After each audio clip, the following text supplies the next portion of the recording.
боюнча айттыбы сизге Эрлан Умаралиев, Жапаров, Мамытов, Жекшенкулов алар финансировать этишет депчи.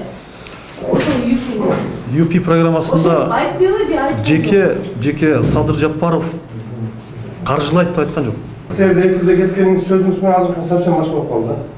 Айтты $10.000 машина, Жапаров, Ташиев деп эметет, Жекшенкулов деп жүрөт да, титринде.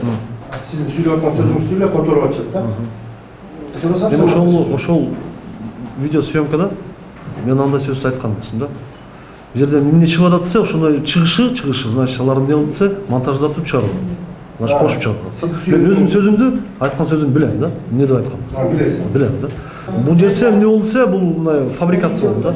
Оппозицияны мен аларды да душман деп эсептебейм. Анткени Садыр Жапаров менен мен жолугуп көргөн эмесмин. Ошондой эле башкалар менен деле мына жеке сүйлөшүп мамилемде болгон эмес.